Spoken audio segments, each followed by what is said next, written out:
Tassa bhagavato arahato samma sambuddhassa namo tassa bhagavato arahato samma sambuddhassa namo tassa bhagavato arahato Samma Sambuddhassa.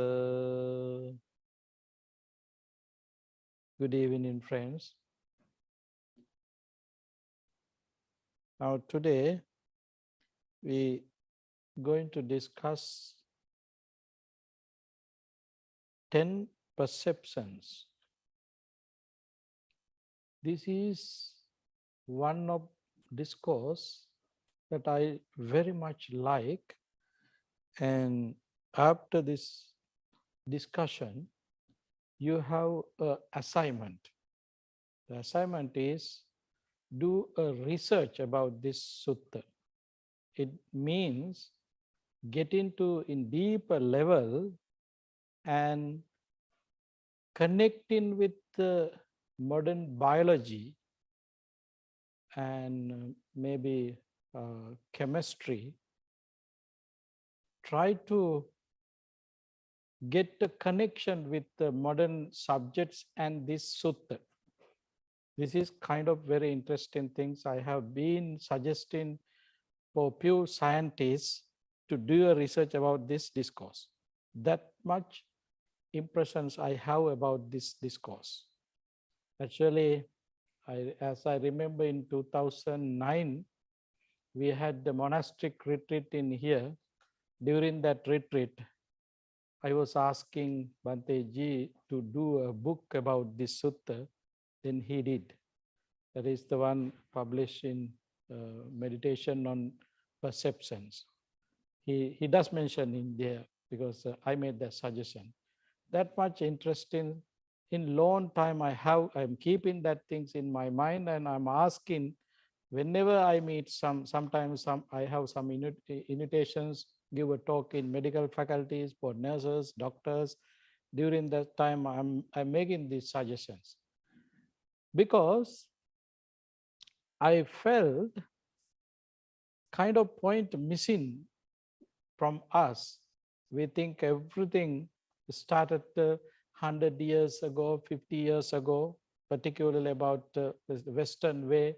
All these medical instruments and all these medical system started 100 years ago after the scientist named Hippocrates. Is that Hippocrates? Is that his name? Yeah. After him, they're talking he's the father of medicine and something. But I feel it is completely, misguided the human history. 2,600 years ago, Buddha had been talking about all the sicknesses that we can get in this body, the body parts, also how we can get recover from these sicknesses. So this sutta is very important. So that's why I suggested an assignment for you to do, investigate, and when you meet with some other specialist, particularly in biology, chemistry, physics, in zoology areas, talk with them and share this knowledge with them, suggested to read them this sutta, discourse, and try to give this message to the world. So there are wonderful methods that we can use to recover from some kind of sicknesses, particularly cancer. They think cancer we found 100 years ago, the time that is still they don't have any medicine for that. But in this sutta, it's mentioned, the Pali word pilaka. Pilaka means cancer. So somehow the story behind this sutta is Venerable Ananda once came to the Buddha when Buddha was dwelling in Savatthi Jetavana monastery which Anathapindika offered to the Buddha. And then he invited, Venerable Ananda invited to the Buddha to go and see Venerable Girimananda, who was very sick, he was on dying bed.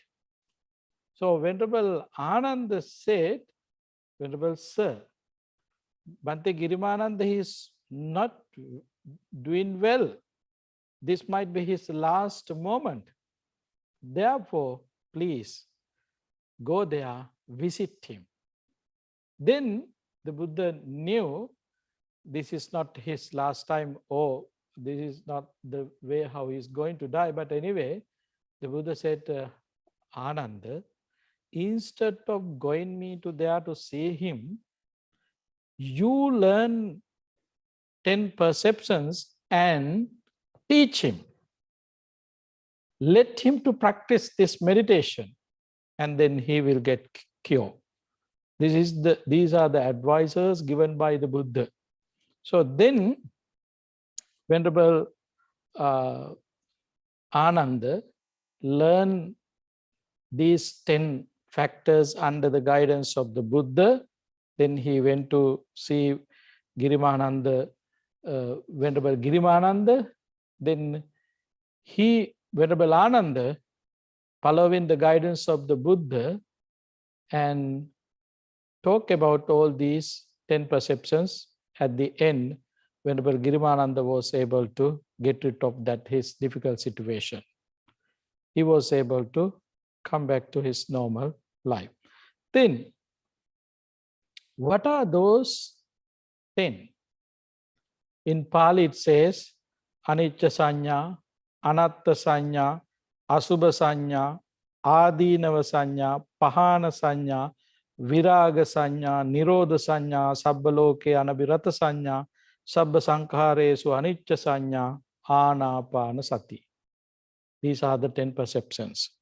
In English, you can see these words. You can see it. Is it clear? Perception of impermanence. This is one thing. Perception of impermanence. Perception of absent self. No, I mean, I made that slide in this way. Okay. We can go one by one. What does this mean, perceptions of impermanence? Why we want to meditate on that topic? Why that Anicca Sanya became a meditation topic? Why it became meditation object? How? What is the reason? What is the purpose? What you can gain practicing Anicca Sanya? Anicca, in here, perception of impermanence, the word impermanence, you might have some idea, but to really connect with that Pali word anicca, English explanation would be non-existence. Nothing exists in this world. That is the meaning of anicca. Otherwise, anicca means not the nature of changes. Changes are happening every and each time. It is not something to surprise. It's normal things that everybody can experience. Impermanence, anicca means nothing exists. This is the real meaning. Nothing exists. Then, who are here? What is this? We can see mountains, trees, animals, human beings, rivers, White House, president, vice president, everybody are there. Who are them? If there is nothing exist. All these are concept. All these are concept. Who create? We create all these concepts. How? Likewise, like this. Just think about apple. Everybody knows apple. You know very well apple. I mean, according to I mean, culture, there might be some people might not have enough experience with apple, but in here I know 100% we all have experience with apple. But when I'm giving this Dhamma talk in Sri Lanka, I'm using the word, I'm using mango instead of apple, because they don't have much experience with apple. Apple is kind of luxury things for them because it's not growing there. So apple, you know. How do you know apple? How do you know apple? Analyze yourself, going into deeper level, the way how you learn about apple. We all are forget beginning of our life when we were a baby, our parents, they mash together different kind of fruits and different kind of foods, and particularly they mash fruits and put it in our mouth. We taste it. And later on, when we grew up a little bit, they gave us a piece, kind of things they put into our mouth. And then they call, oh, apple, apple, apple. We just connected with that sound, apple. And same time they're putting something to mouth. We tasted and we got some perceptions through our ears and we tasted it. Now we heard about apple, but that the little one does not know anything about apple yet. He knows that white things come into his mouth, and parents were telling about the name, apple, apple, apple, apple, apple. Now he has some kind of taste about apples. He created himself the taste, but still he does not know anything about apple. He might thought at that time that white thing, white piece is apple, or the action would be apple for that person. But anyway, that little one. Anyway, when he grow little more, they were having a picnic or they were going a road trip with parents, children, and everybody were going there. When they were going through a apple orchard, parents were telling, see, big apple orchard, very nice. Oh, if it is a picking time, we can have apple picking. Then there is another connection, giving more experience about apple, that baby is learning more things. Oh, apple, something that he can see with that trees, and he can see leaves, the way how grow that trees, the way we can see that kind of trees, everything he's studying, and then he developed that concept apple. What is the concept that he is developing? The concept apple. So developing that concept, then through the experience later on, few years later, that baby became a teenager, then he can give an explanation about apple. What kind of apples are there? What kind of environment we can grow apple? What kind of produce that we can make using apple? So there are many ways that person can explain about apple now. At the end, he knows the varieties of apples and also the different taste and also the creations, what we can create. So all these information, most of you have in your mind. Keeping all these information with you, you have a thoughts, there are apple. You have a thoughts, what is that? There are apple. Somewhere, apple is there. You know that it is permanent in your mind. But the way how you got this, how created these thoughts in your mind with the information and experience and explanation. through these experience, explanations, teachings, guidance, writings, everything was the background creator that concept apple. Now you can understand, you can think about what does impermanence means. This is impermanence means nothing exists. Nothing exists. But a lot of stories, explanations, and process, so many things are there. Through these things, we ready to say, oh, apple is there. This meditation hall is existing in Bhavana society. Even it was in a magazine. You can see in website and newsletters and everything. Oh, this Bhavana meditation hall. Looking at the picture, the structure, you're ready to say that with your experience. Where is that Bhavana meditation hall? It is in your mind. It is in your mind. It is not actual. Someone who never come, who never had any experience about even Bhavana society, just looking at this meditation hall, he don't have any kind of that concept that we have. Completely different concept that person might have. So in same way, apple concepts also created by ourselves through our experience, through our readings, through our discussions, through teachings, we created something in our mind.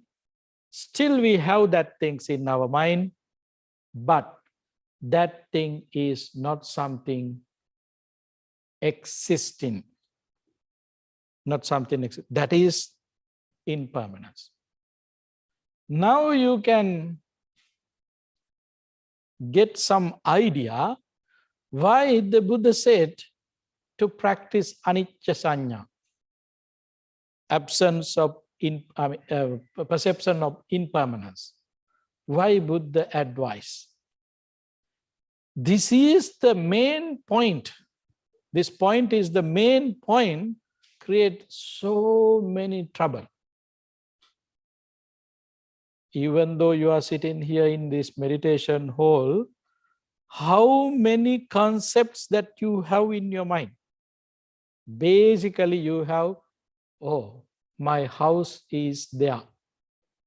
Still, you have that thought. My house is there. It should be somewhere. My parents, oh, they are there. My brothers and sisters, they are there. My children, they are there. Husband or wife, they are there. You have that concepts. But actual situation is even you are not here.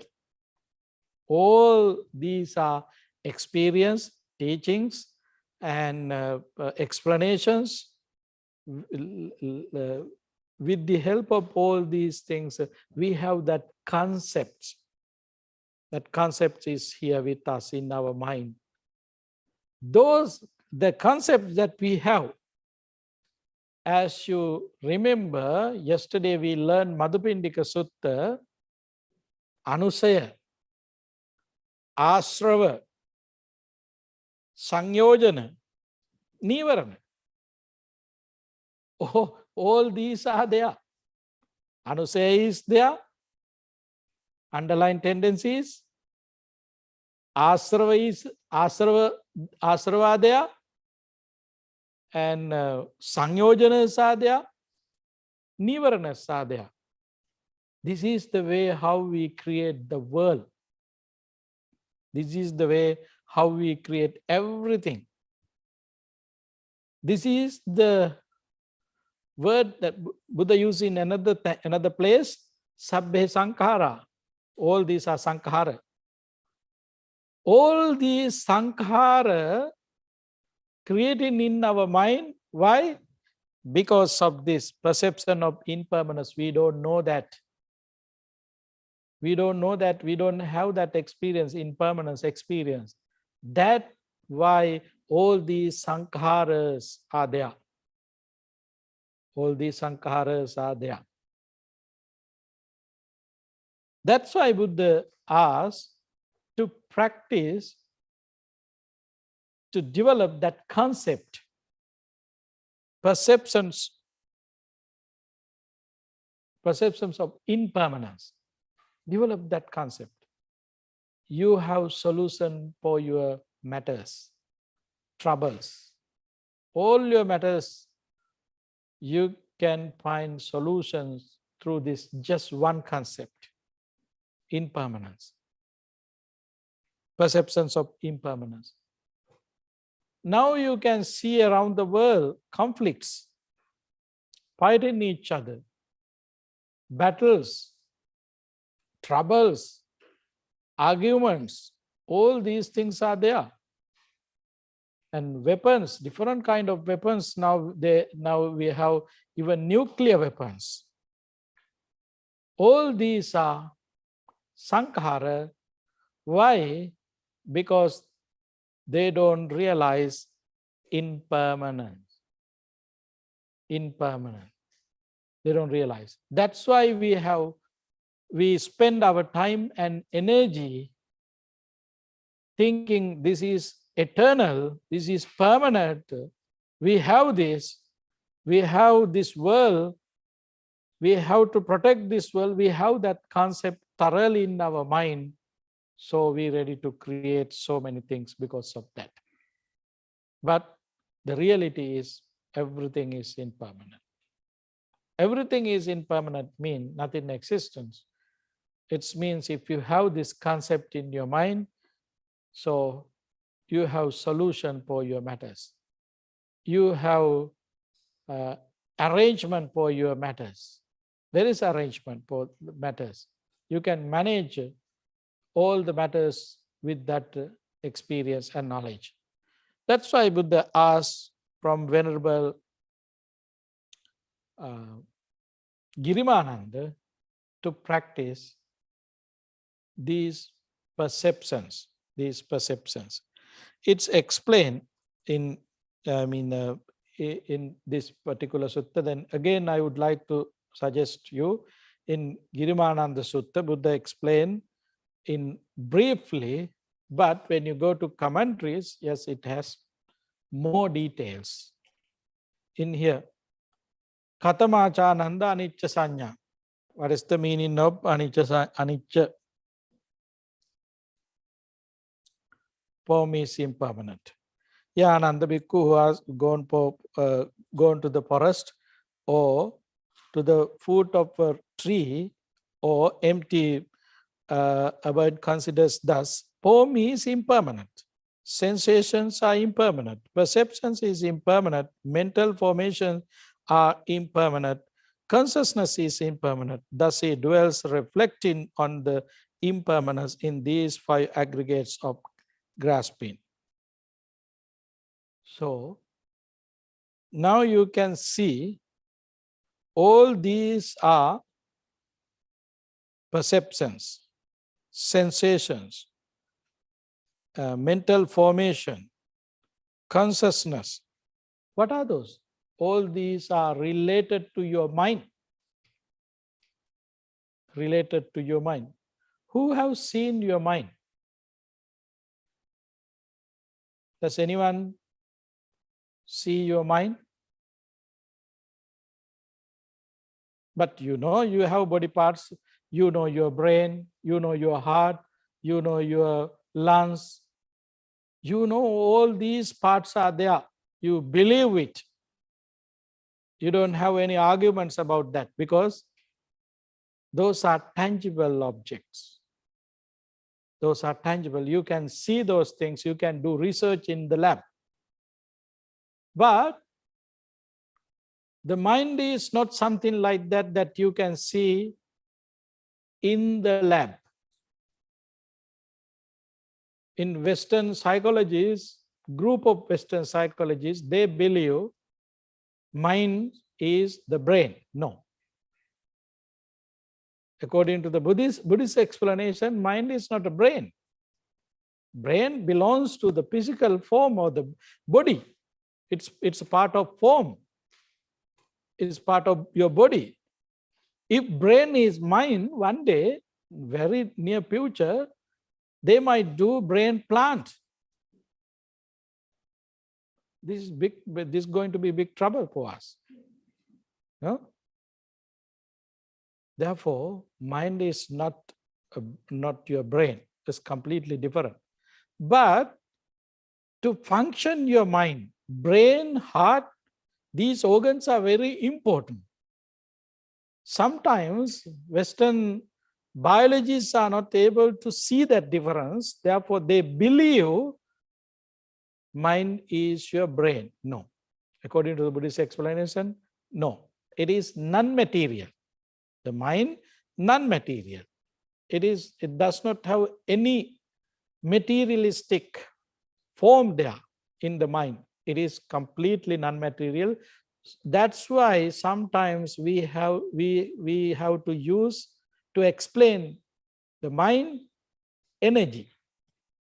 But that is also wrong, because energy, you can measure energy.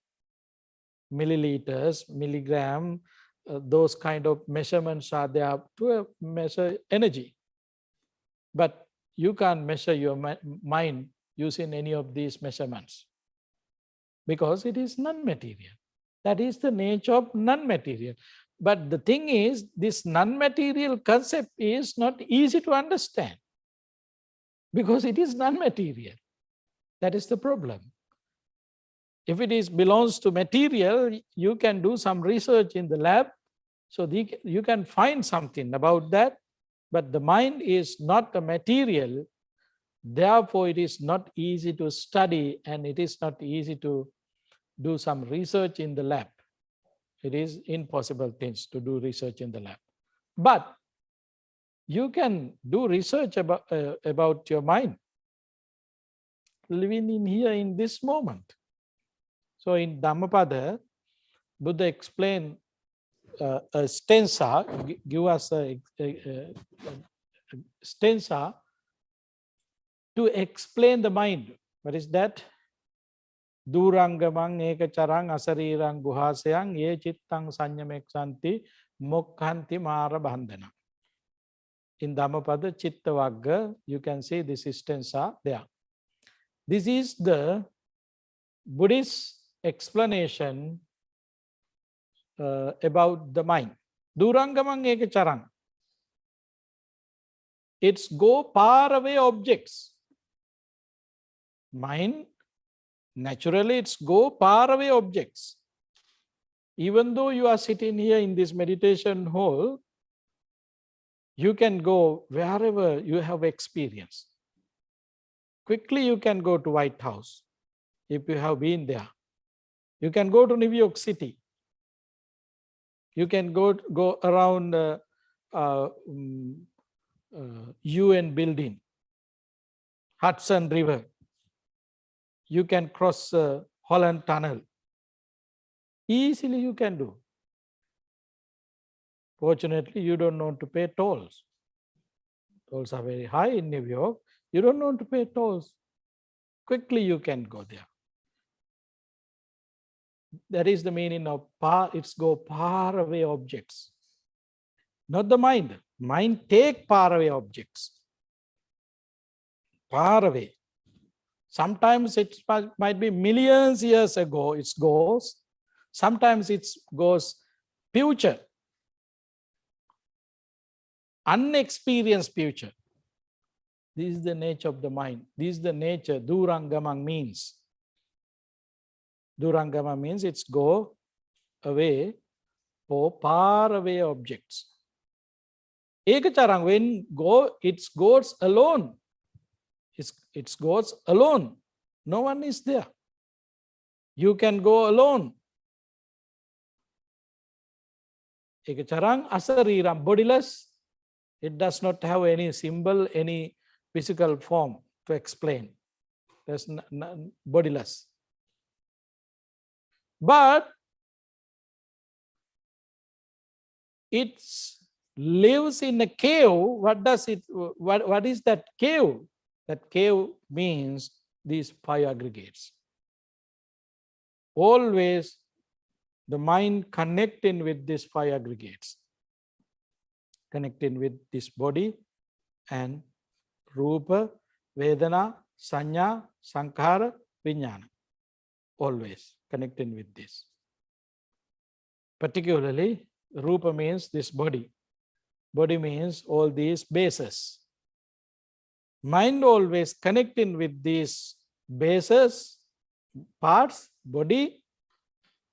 If mind is not here with this body, then that body become a useless log. It is also in Dhammapada.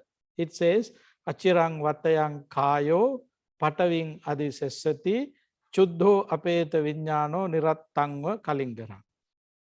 In short time, this body will sleep on ground as a useless log when consciousness departed from this physical form. When consciousness departed. That is the meaning of death.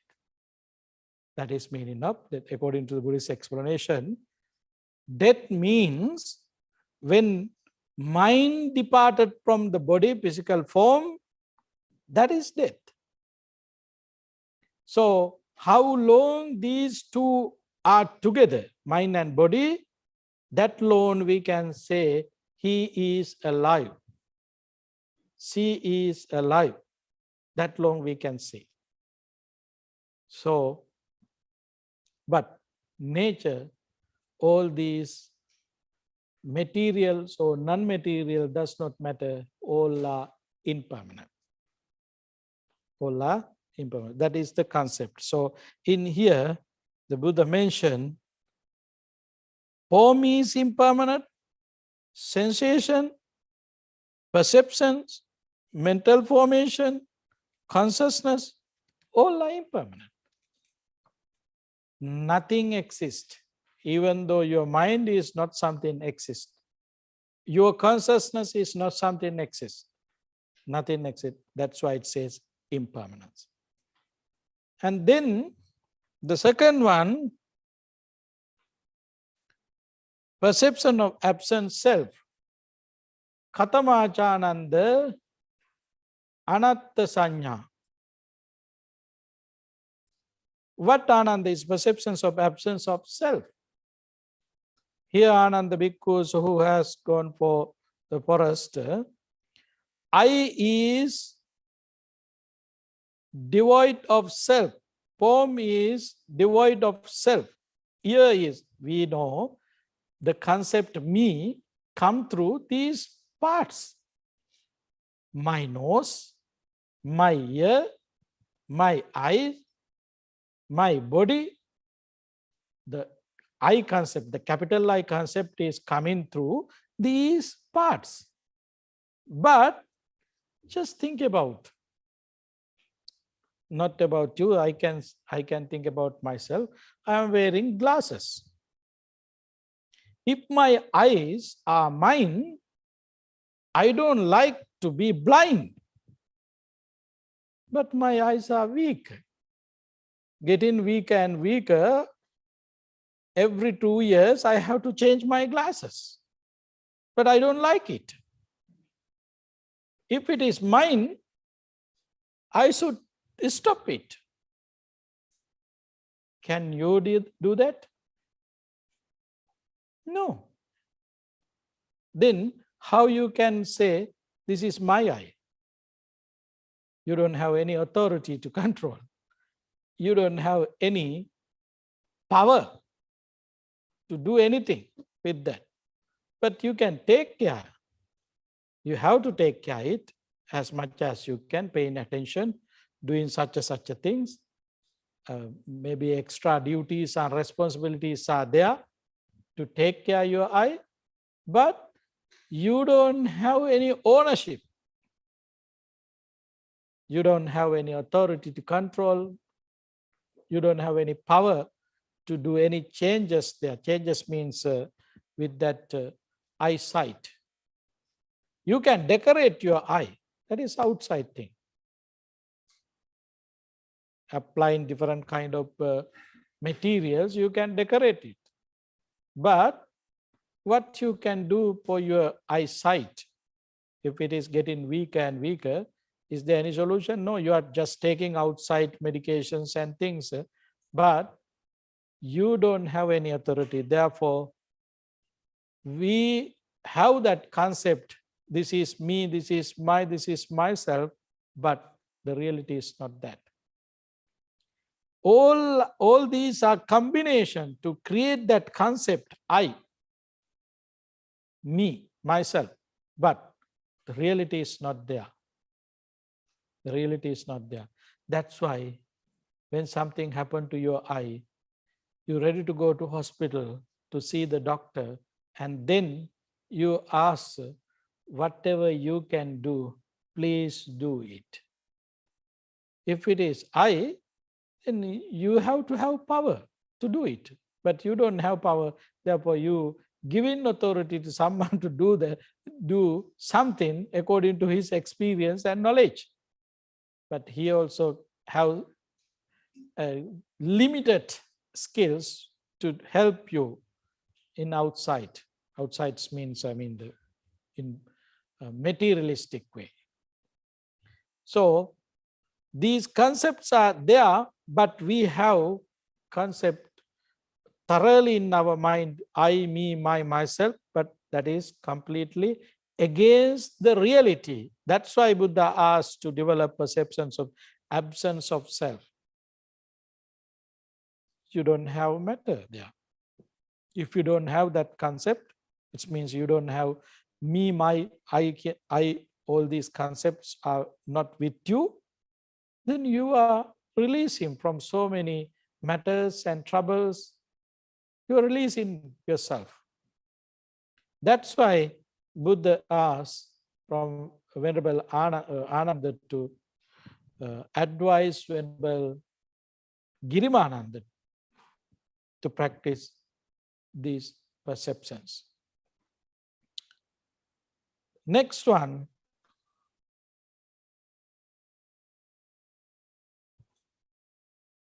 Katamachananda Asubha Sanya. What are the perceptions of impurity? Then Buddha explained here various kind of feelings, the body from the feet upwards and from the top of the hair to downwards, bounded by the skin. Thus, in this body, there are head hair, body hair, nails, teeth, skin, flesh, sinews, bones, bone marrows. All these body parts are there. The nature of these body parts is impurity. Impurity. Why it says so? Because all these parts are alive. Alive means always changing and decaying and decaying and decaying. We had covered using our skin, but this is not the reality of your skin too. That ugly part covered by another, we can see only this outside thing, but inside is not something that you can be happy. When you turn into inside, when you remove the outside, we all are same. There's no difference. All differences are coming through this outside part. Inside part, there's no difference. That's why we can donate blood for anyone who is matching with our group. We can donate. Matching. You can donate your organs to someone. Only there are some kind of matching parts, that's it. But anyone who in this world can use it if they need it. Because inside the body parts are similar. All are in same way with these body parts. Outside is the different colors and different structures. It's created with the outside. But anyway, these are not something that you can develop your happiness. These are ugly things. You don't like to see these things. Your body parts is not easy to see. Even someone can't see blood. They just looking at bloods, they painting themselves. There are. So, but this is the nature of these body parts that we have in the body. Therefore, we have to develop that impurity concept. Developing this impurity concept, what we can gain, we can touch the reality.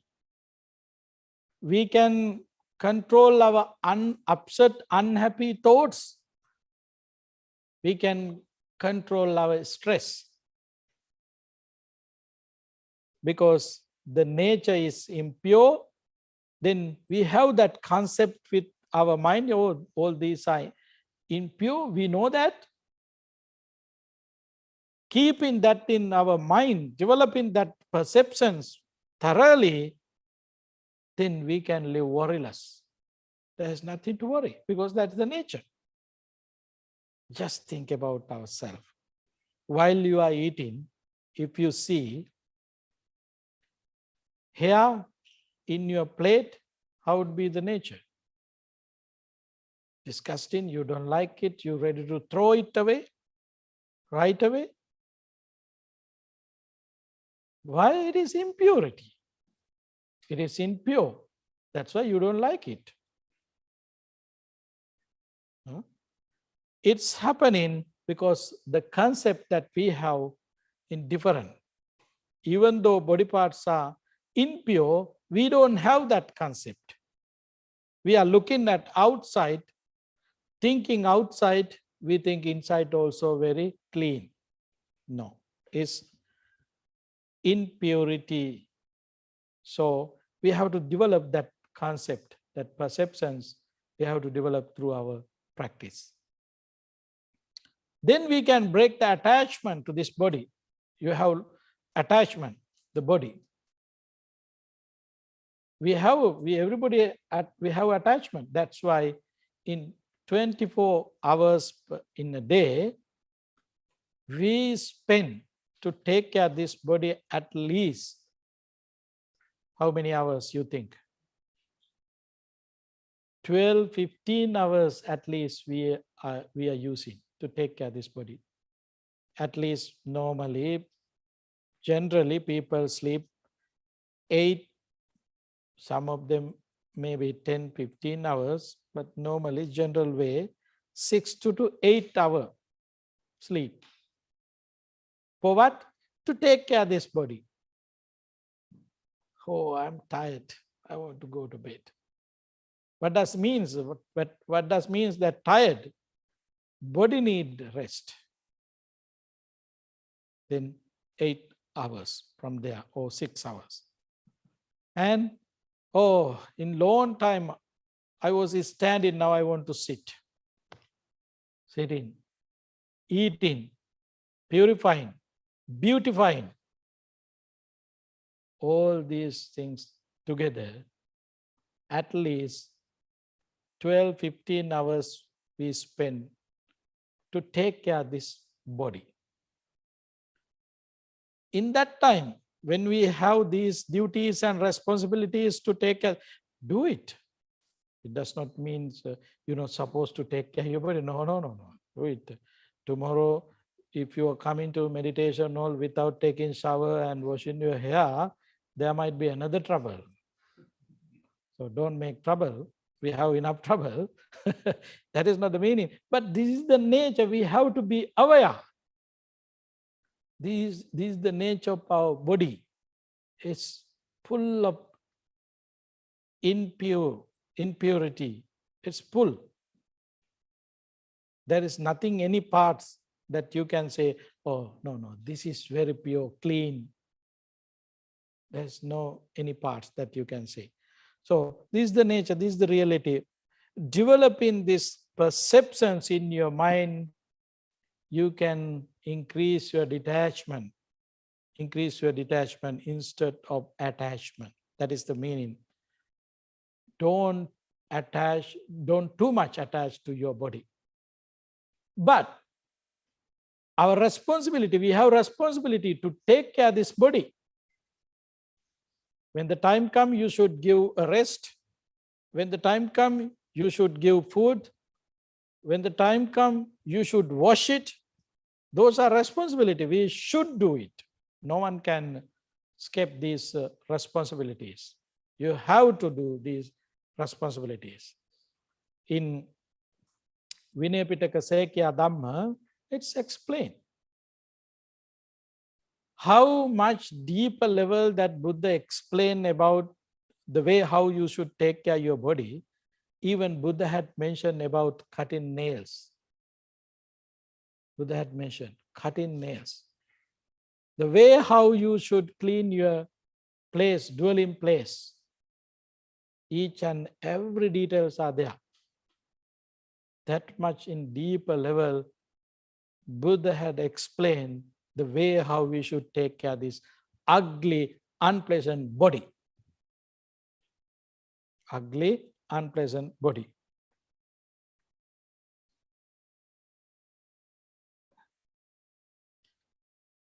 Next one, Katamachananda Adinava Sanya. What is the danger?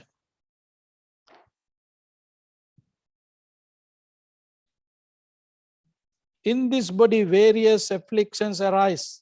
Illness of eye, illness of hearing, illness of nose, illness of tongue, illness of the body, illness of the head, illness of ear, illness of mouth. All these sicknesses.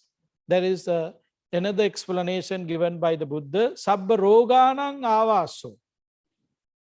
The body is the house for all sicknesses.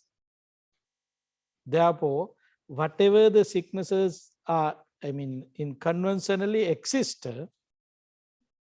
the body is the place for all these sicknesses to exist. If you don't have a body, there is no place for sicknesses.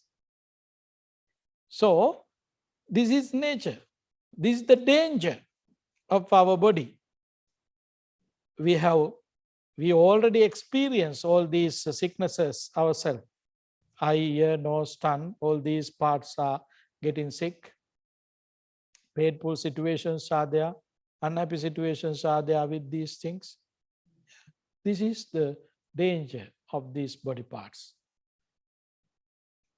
We have to develop this concept. Why?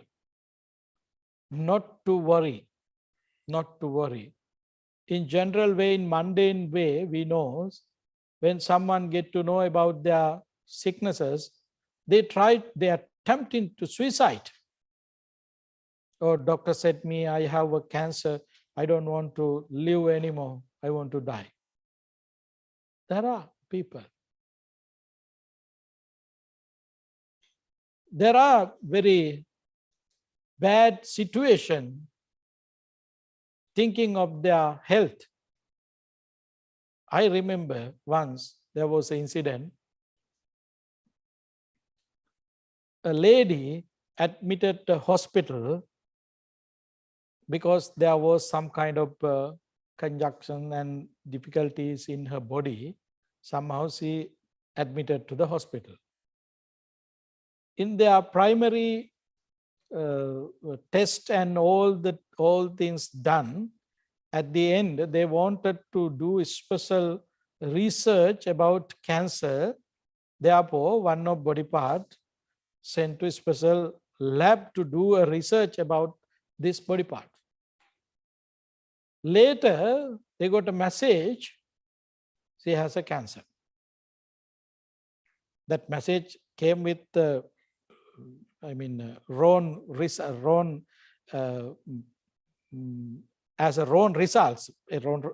results mean exactly not for her. That result should go to someone else, but it came with on her name. Then doctor came and called her family members and everybody. She has a cancer. It is look like stage 4. It is not easy. Then somehow the message went to the patient. She went to hospital by walking. After listening to that message, she was not able to walk. She was not able to eat. She was not able to sleep. She just became a vegetable. Just listening to message. Somehow, 2-3 days later, they did another research. That result was negative. She does not have a cancer. Just listening to that result, she woke up. She was able to walk. She was able to eat. She was able to do other things, everything. Now she is ready to go to home. How this happened within few minutes? All changes happen. How it comes? Because we have too much attachment. We don't have that concept, the perceptions of danger. All these body parts are subject to sick. Subject to sick. We don't have that concept. We don't develop that perception. That's why each and every time when something happens to the body parts or body, our stress is going up. Our stress is going up. Unnecessary stress. When you hear about your sicknesses, when your stress also same time going up, means it's not supporting your health. It is another negative effect. When someone here, you have a cancer, then as much as you have to try to clean your mind, keep your mind peacefully and happily. That is the way how we should act. But if you don't have this perception, danger of your body, if you don't develop these perceptions, you can't bear that message. Your stress is going up instead of controlling and developing your peace. So Buddha asked from Venerable Girimananda to see the dangers of your body. Why? Developing that perceptions in his mind, he can reduce his stress, he can reduce his anxiety, depression, and he can maintain happy thoughts. As you know, it's very simple. When you are happy, that happiness helping us for good blood circulation. And it helps us to purify our blood too. When your bloods are clean, which is very helpful to recover whatever the sicknesses that you have. These kind of things comes with the general knowledge. Otherwise, I'm not a biologist. I don't know anything about that, but I heard those things. You also know these things.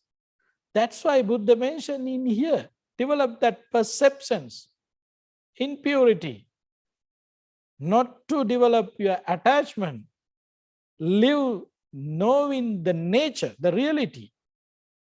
That's why Buddha asked to develop this concept, perceptions of danger.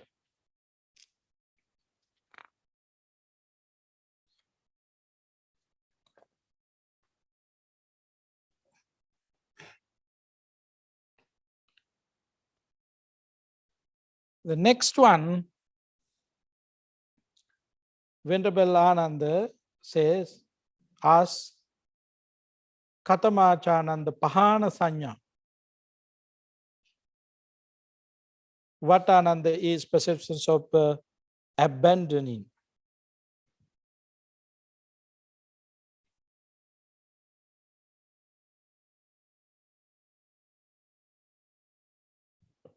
Because that does not endure thoughts concerning any sensory pleasures, senses pleasures which has arisen He abandons, dispels, gets rid of same and causes to attain non-existence. He does not know endure, though of hatred which has arisen. He abandons, dispels, get rid of the same and causes it to attain non-existence. He does not know endure the thoughts of hurting. He abandons, displays, gets of the same and cause of the attain non-existence. What does means Bhavana sanya? Perceptions of abandoning. As we know, we have concept. We have different kind of views. So we have to pay attention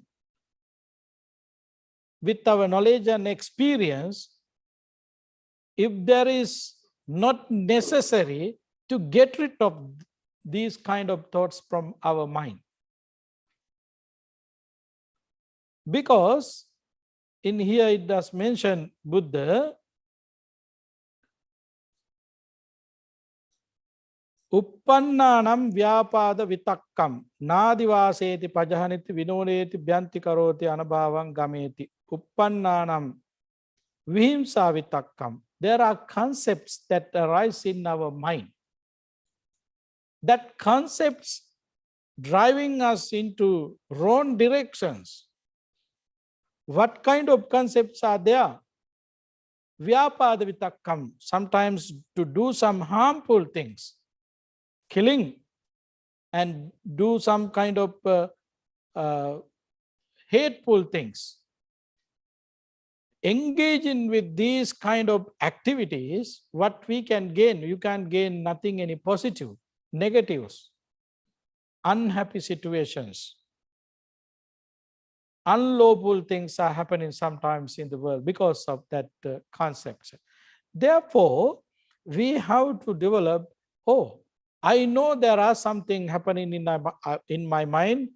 One is vyapada, hurtful things, harmful thoughts. I have to get rid of that. I have to pay attention. I have to develop my energy and effort to get rid of that unwholesome thoughts from my mind. Because we are mundane, we are not enlightened. Looking at your mind, pay full attention to get rid of that unnecessary, unwholesome thoughts from your mind. That is the basic meaning, Bhavana sanya. Those are different kind of concepts, vyapada and vihimsa. All these are the different kind of concepts. So these concepts are not helpful for you or others or anyone. Therefore, we have to develop our energy. We have to pay our attention, full attention, right attention to get rid of these kind of thoughts from your mind. This is the connection with the Noble Eightfold Path, right effort. Noble Eightfold Path, right effort. The way how we should develop our effort, seeing right direction, wholesome direction, understanding unwholesomeness and wrong direction.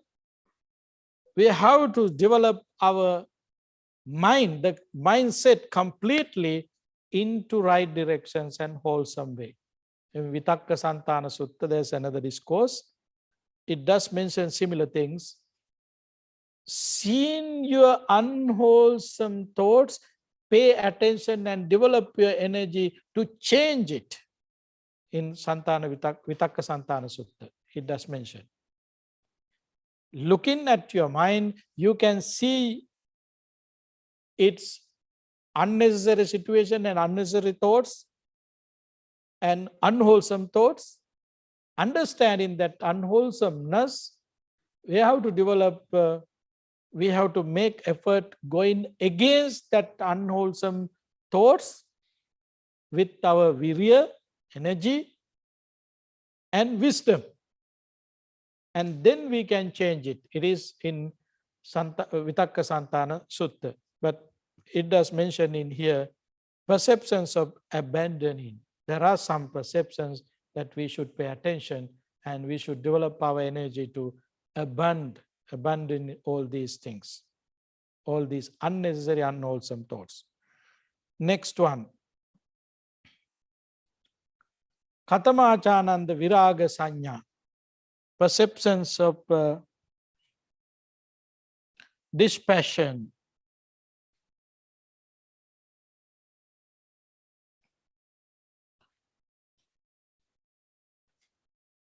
This is calm, this is excellent, namely calming all mental formation, giving up all levels of rebirth, extinguishing cravings, experience in dispassion, nibbana. This is Ananda, is possessions of dispassion.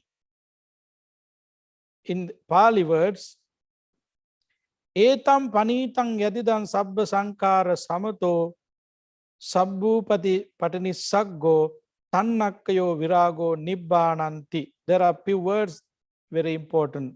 Viraga sanya. Tannakkayo virago nibbananti. We are working on that.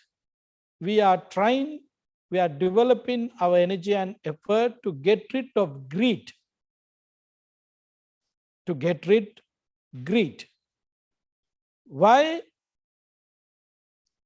Tannakkayo virago, when we are able to get rid or neutralize our greed, it is very easy to viraga, liberate, to liberate.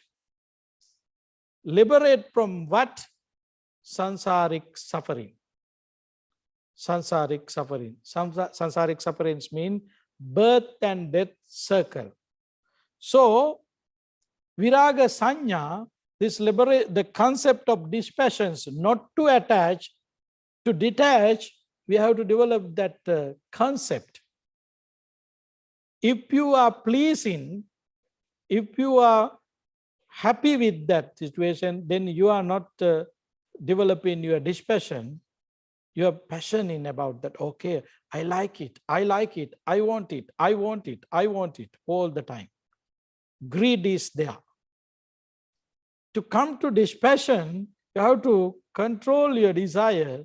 You have to eliminate your desire. Then you can establish your mind with dispassion. That is viraga. This is the way how we can break this birth and death circle. To break birth and death circle, we have to develop these perceptions, which we call viraga sanya, perceptions of dispassion. We have to develop that concept. Developing that concept, one day you are able to completely away from this sansaric journey. You completely break the circle with your knowledge and your experience, collecting together your experience and knowledge, then reach into wisdom. You can completely break the circle, sansaric journey. The next one, perceptions of cessation, nirodha sanya. And time is over. We have to go little past.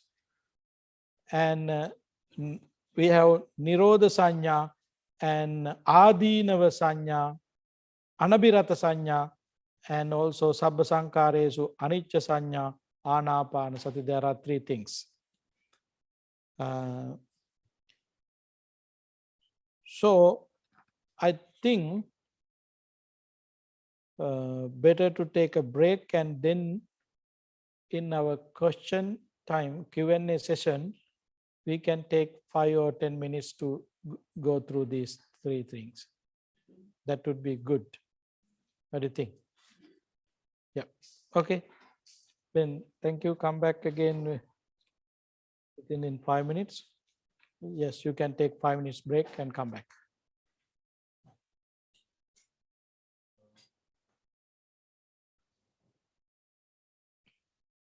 Thank you.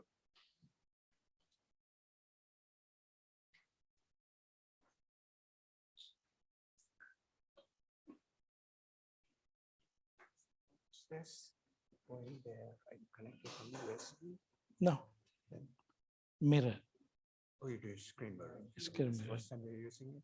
Or you used it No, before? I use it before.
Okay, then let's start.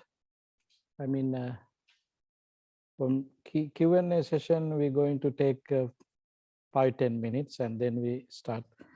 I look like the box is very heavy. That much matters are see. Come on.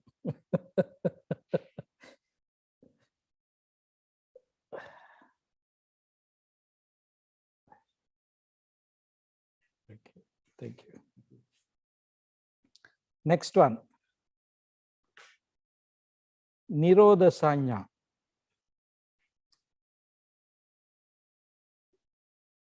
Etam santang etam panitang yadidam sabba sankara samuto sabbu patipati nissaggo tannakkayo nirodho nibbananti ayam uccetananda nirodha sanya.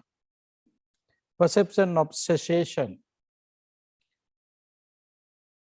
How we can get rid of all these attachment and beliefs and concepts, sankhara. In brief, sankhara. That is nirodha. When you are free from all the sankhara, clinging sankhara, that is nirodha. Clinging is the nature. Whenever you have the nature where you are connecting with the greed, ignorance, and hatred, you are clinging. No one can stop that. It's continuously happening. So, to cease all these nature means the clinging. You have to liberate from attachment. You have to get rid of that clinging nature. That is nirodha. That is the perceptions of cessation. How it's come? How you can get rid of that clinging, the nature of clinging from your mind? You have to liberate. Without liberating, there is no way to get rid of that nature, to neutralize that nature, clinging, attachment. Then, etam santang yadidam sabba sankhara samato. This is the nature. Understand, realizing the truth. See things as they are. See things as they are and enjoying that nature. Oh, this is calm. This is excellent. I like it. Why? It does not have attachment. Without attachment, you like it. You are very happy with that because that is the reality. That you are engaging with the reality. You see things as they are. Without seeing as they are, you can't stop clinging.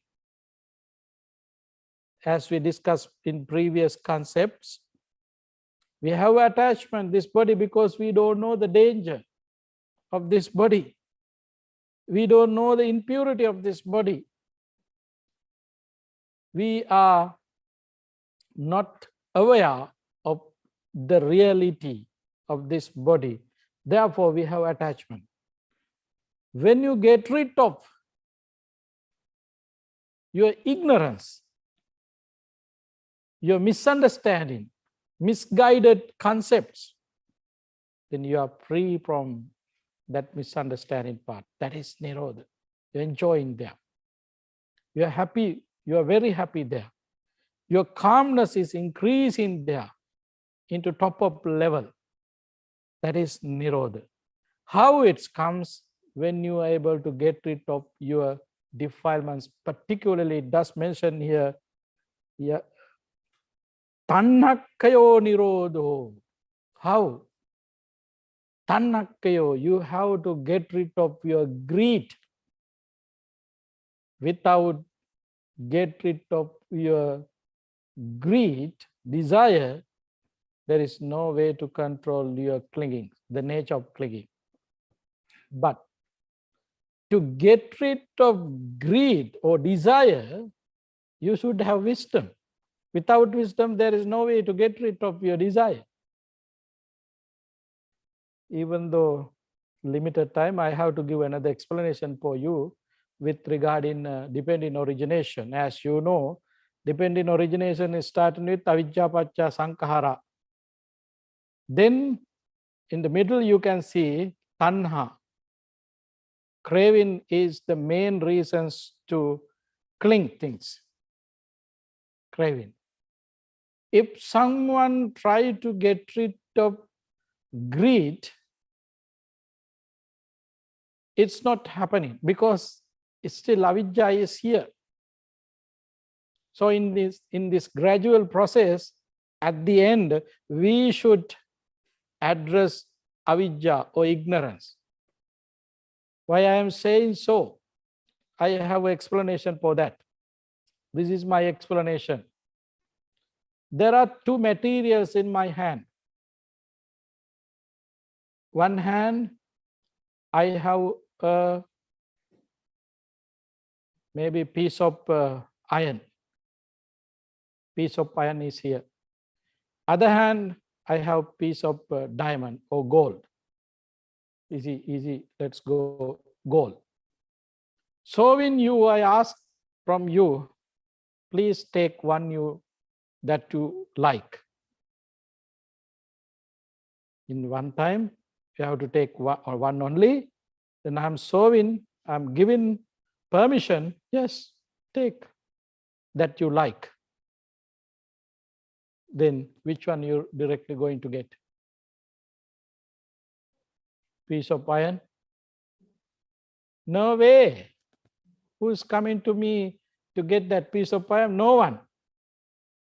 All of you are ready to rush in. Sometimes you are coming to my way quickly. You try to get that piece of gold. Don't you? Yes, definitely. Why? Why? Why you want to have that piece of gold instead of that piece of iron? In general way, you know, it is valuable than the iron. Where that value came to that gold? Where? Yeah, those are the concepts that created by our ignorance. How is?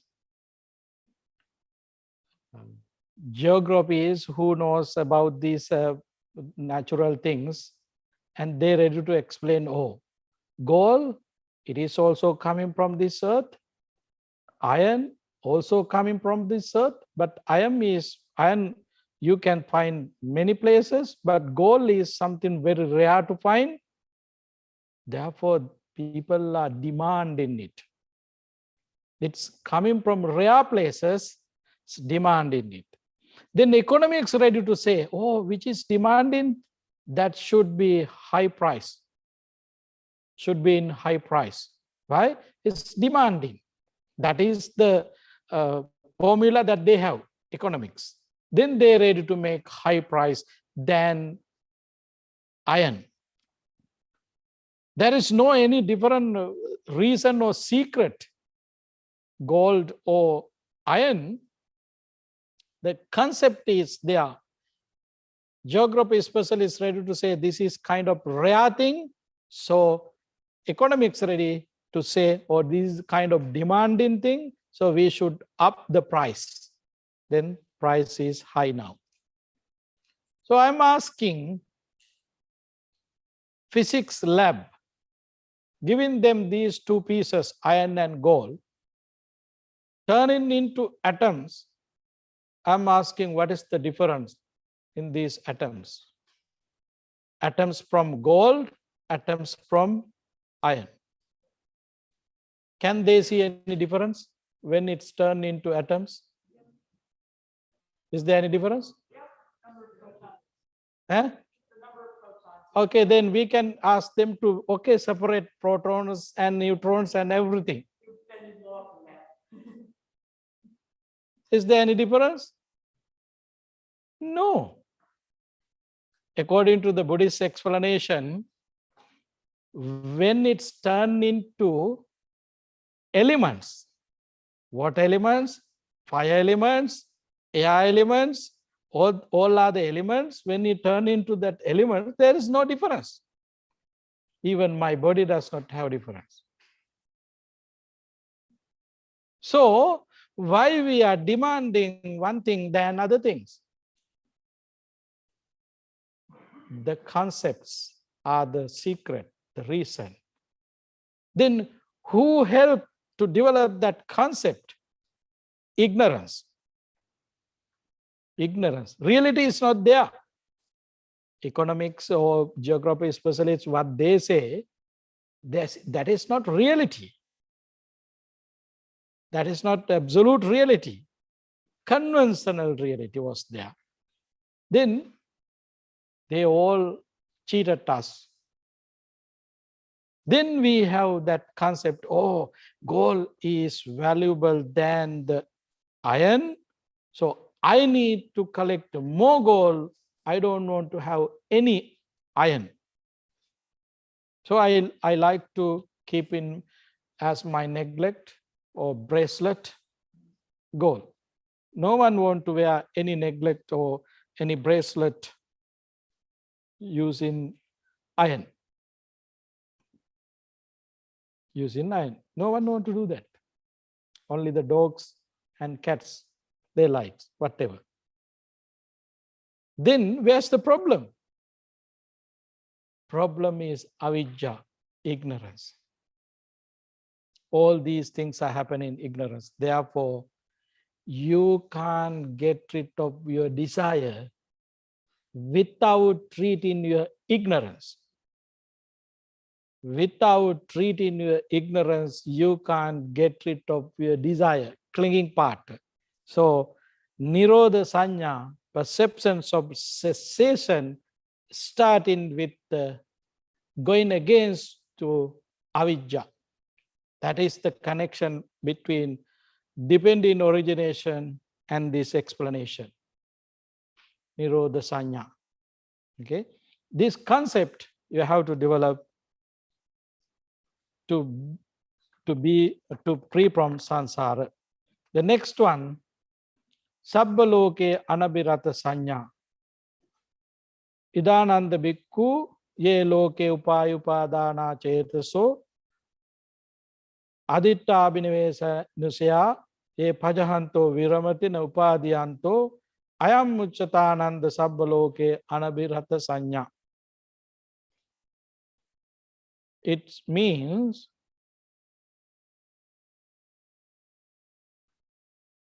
there are deceptions and grasping, decisions and adherence and tendencies of the mind, because abandons them, does not cling to them, and does not take delight in them. This is Ananda is said to perceptions of non-delight in the whole world.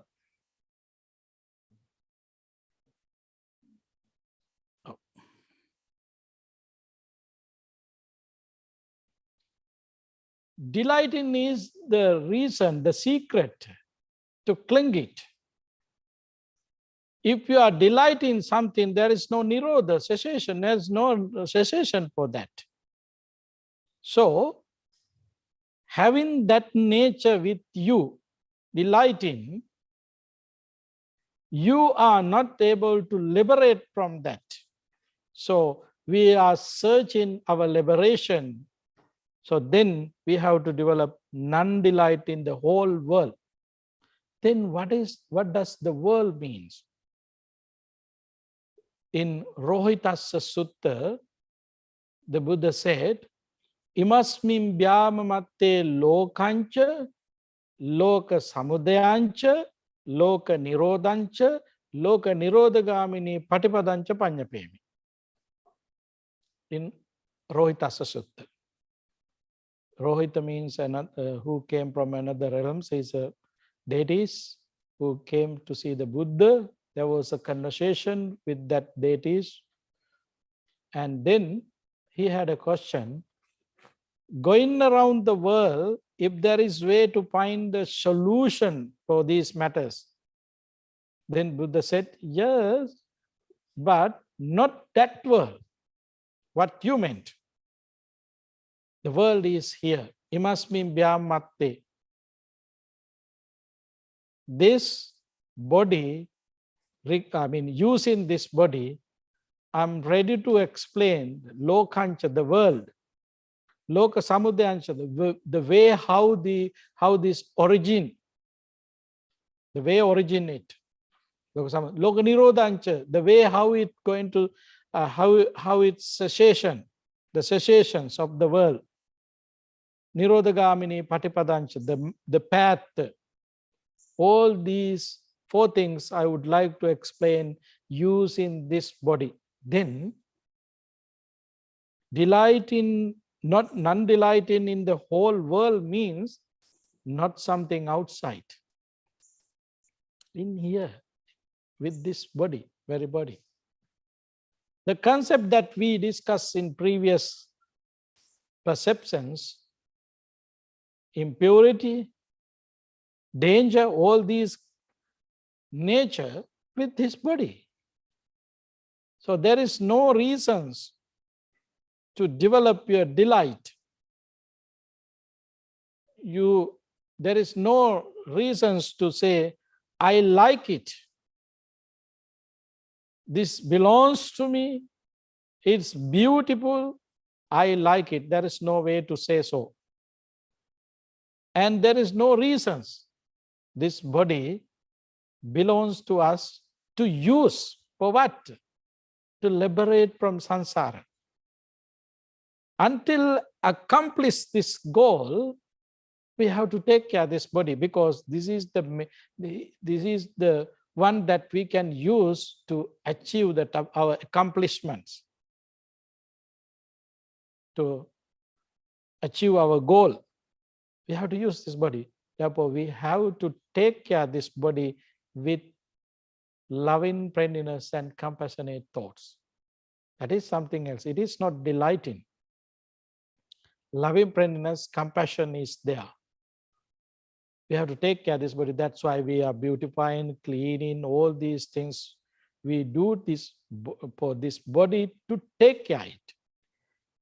Giving medicine, giving rest, giving food, all these things we do with compassion and loving friendliness thoughts. Not delighting. There is no reasons to delight. So this is anabhirata sanya. Sabba sankare su anicca sanya. Perceptions of impermanence in regard to all the mental formation. All the mental formation. Sankhara, all the mental formation. The concept that we create through our mind, we are not supposed to develop our attachment for those things. We have to be aware all these are impermanence. That concept we should have. All the sankhara, even this meditation hall is a sankhara, my body is a sankhara, that body is a sankhara, this body is a sankhara, all are sankhara, all these sankharas are impermanence. Nothing exists. Nothing exists. All these are the combination. It's creating in different patterns and appearance, driving us into wrong directions. That is the only thing happening.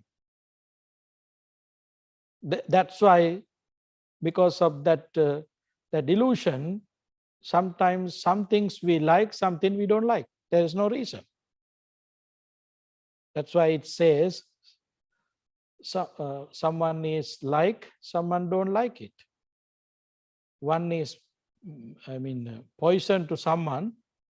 Same thing is sweet to someone. Why? This is the way how the delusion is driving us. the delusions with us. So it's come with all these misunderstanding part of Sankhara. Therefore, we have to keep our mind thoroughly, deeply. All sankharas, mental phenomena are impermanence.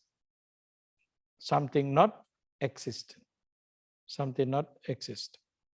Just a combination of few things, it's appearing and disappearing. Appearing and disappearing, rising and falling at the end.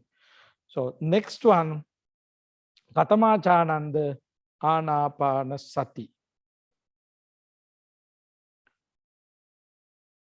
As you know, Anapana Sati means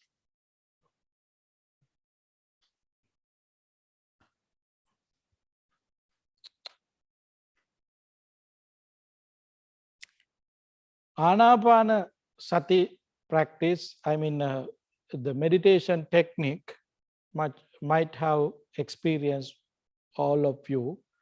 Even today and yesterday, Bhante ji was guided to practice meditation using that technique.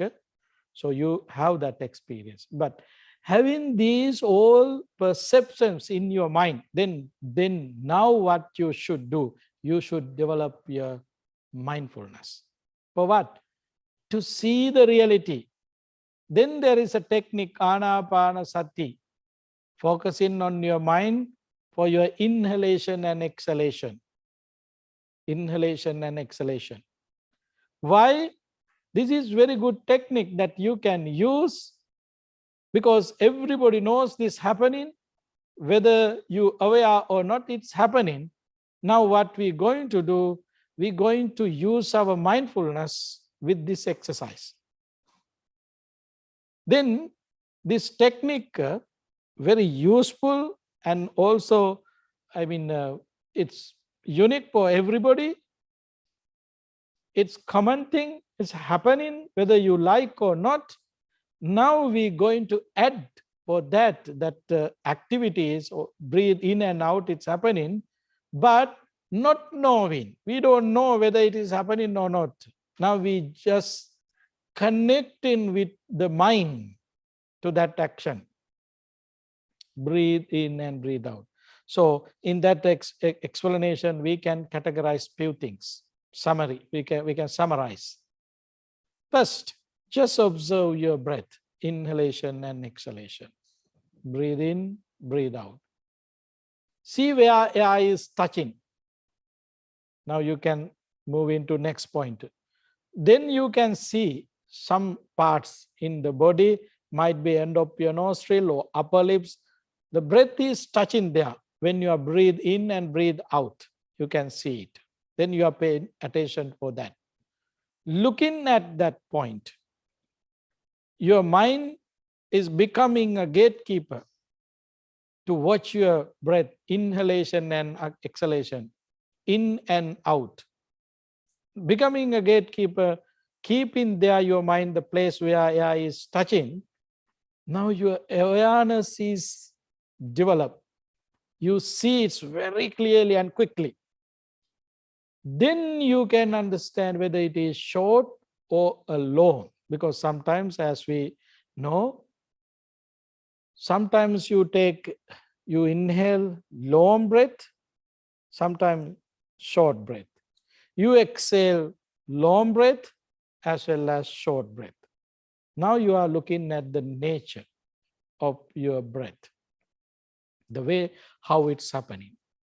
And developing awareness through this exercise, then you're ready to pay attention, going beyond that.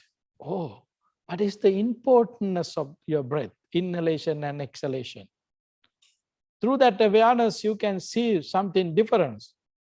Completely this life depending on inhalation and exhalation. Whenever you stop breathing and out, that would be the last moment of this pi aggregates. That would be the last moment that we have the word alive. That would be the last moment of alive in life. Breath is that much important, but The breath is not mine. The breath is not myself. The breath is not I. You can see all these things with your understand, with your experience and knowledge. That's not enough. We have to go more deeper. Paying full attention to your inhalation and exhalation. Looking through your breath, each and every movement. At the end, you can see what is happening with your breath. Rising and falling. Rising and falling. The breath is not something existent. It is a process. In that process, only thing that you can see, rising and falling, rising and falling. Then you can understand what does means impermanence. This is impermanence. Whole life completely depending on the breath, but the breath is not something exist. Breath is impermanent. How do you know that? Through this experience. Looking at your breath with deeper understanding and paying full attention to it, you can see only rising and falling. When you start to breathe in, at that moment it has been changing. When you start to breathe out, at that moment it has been changing. Nothing exists. Each and every moment, rising and falling. That's the only thing. This is the way how you can pay attention and develop your attention to understand impermanence, the nature of impermanence. Impermanent. Then you can apply this experience. Oh, the breath is something not exist, which is not exist, that is full of suffering. That is nature. Because our mundane mind is not ready to accept that nature. It is the cause for suffering. All these attachments are there, fashionable situations are there, clingings are there, sankhara, everything is there with our mundane mind. This is the conflict. The reality not happening according to our mundane thoughts. This is the conflict. Then what would be the next step? Then collecting all the experience and knowledge, we have to realize the truth. Each and every actions are happening with our ignorance, greed, and hatred. So then what we should do, we have to realize this truth. Realizing this truth, we can break this circle. Breaking this circle,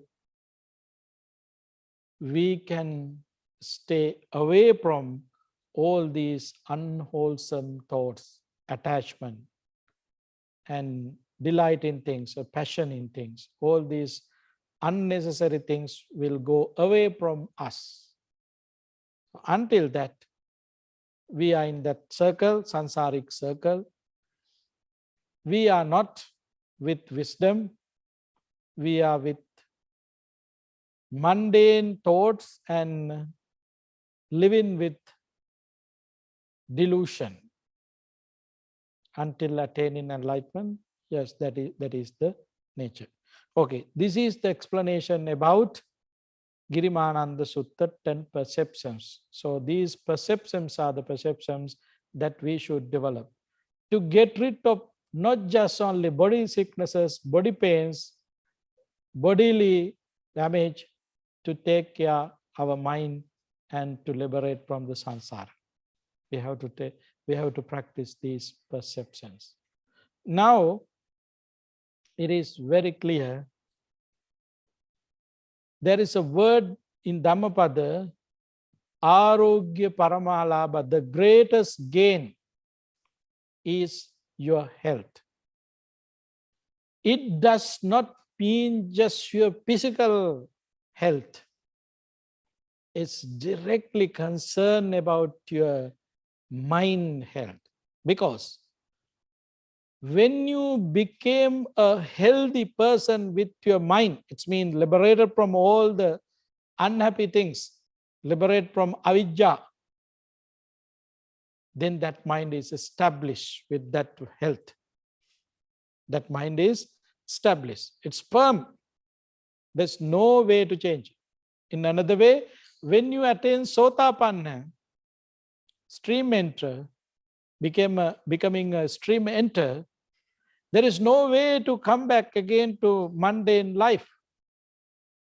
That's why in Pali it says Sotapanna. Sota means stream. In a stream, there is no way to go back. Directly it's go until end the journey. Is the nature. So that is it is the first step about mental health, that which we call established mental health.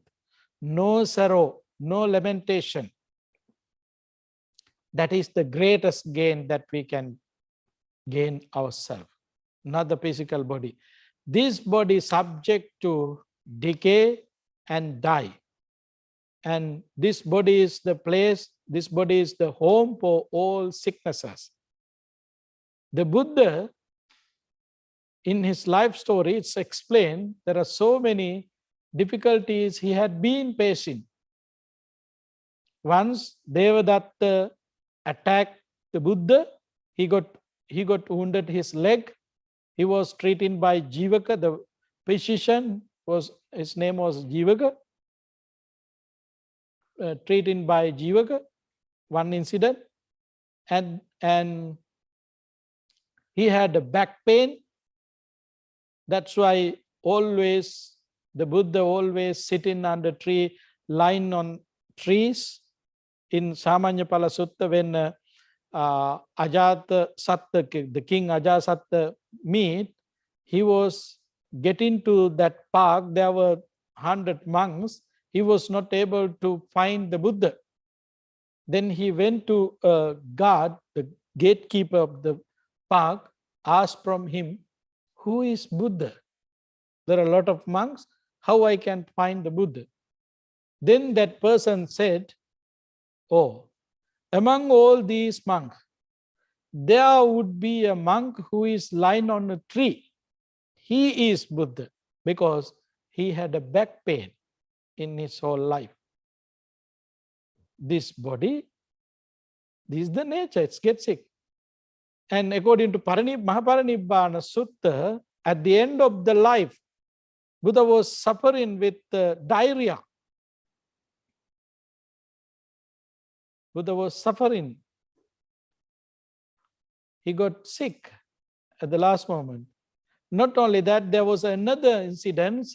Once Buddha and few other monks was traveling to the king's palace, looking at chariot which used by the king.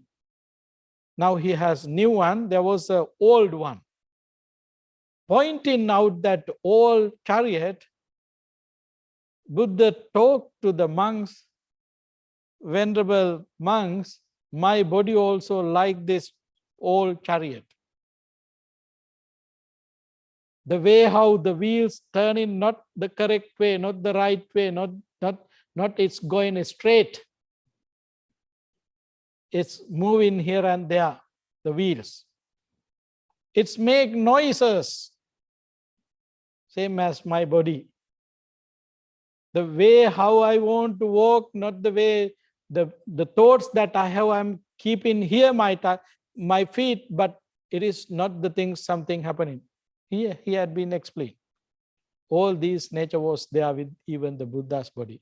Therefore, the greatest gain is health means not the physical health, mental health, but the Buddha's mind did not change even any reason.